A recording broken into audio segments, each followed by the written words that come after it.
এত সুন্দর একটা ওয়েদারে যদি আমের ভর্তা না খাই তাহলে কি হয়। হ্যালো এভরিওয়ান, আসসালামু আলাইকুম, ওয়েলকাম ব্যাক টু আঞ্জুস ডায়েরি। চলে আসলাম নতুন একটা ভিডিও নিয়ে। তো আজকে আমার অনেক আমের ভর্তা খাইতে ইচ্ছা করতেছিল, তো আমিও তাড়াতাড়ি চলে গেলাম আমের ভর্তা বানাইতে। আমি একদম পানি, লবণ, মরিচ, আম সব কিছু নিয়ে রেডি হয়ে গেলাম।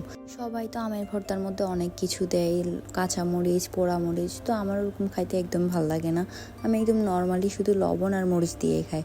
তো আমি দুটো আম নিয়ে তাড়াতাড়ি আমগুলোকে ছিলে নিচ্ছিলাম। আর আম দেখলে কেন জানি একদমই লোভ সামলানো যায় না, শুধু খেতেই ইচ্ছা করে। আম কার কার পছন্দের ফল অবশ্যই আমাকে কমেন্ট করে জানাবেন।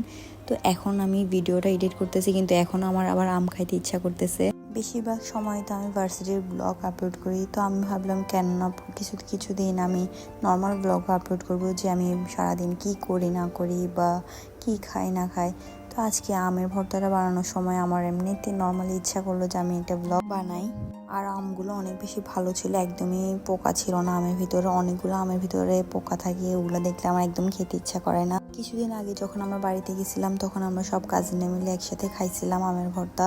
এই আমগুলো আম্মু নিয়ে আসছিল বাইরে থেকে, যেহেতু আপুর খাইতে ইচ্ছা করতেছিল তাই। তো আপু আমাকে বললো যে একটু ভর্তা বানা, আমিও খাবো। ছিল আমি আম কাটতেছি না, আম নিয়ে যুদ্ধ করতেছি। তো কথা বলতে বলতে আমগুলো ছিলা হয়ে গেছে। এখন আমি ভালো করে পানি দিয়ে পরিষ্কার করে নিচ্ছি আমগুলোকে বড় বড় করে পিস করে লবণ মরিচ দিয়েও খাওয়া যেত, কিন্তু আমি ওভাবে খাইলে বেশি টক লাগে আমার কাছে, সেজন্য আমি এরকম ছোট ছোট পিস করে নিচ্ছিলাম, যাতে একসাথে মেখে অনেকগুলো একসাথে খাওয়া যায়। আপনাদের কাছে আমার ভিডিওগুলো কেমন লাগে অবশ্যই আমাকে কমেন্ট করে জানাবেন।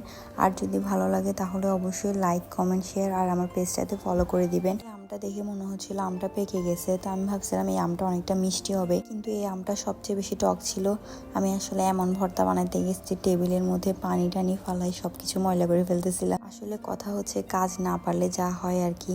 এখানে আমি আমগুলাকে কাটতেছিলাম নাকি সবগুলাকে ফালাই দিচ্ছিলাম, এটাও বুঝতেছি না আমি। সবচেয়ে বেশি মজা লাগে যখন আমরা নিজেদের গাছ থেকে আম পেড়ে আবার ওই আমগুলা দিয়ে ভর্তা বানাই।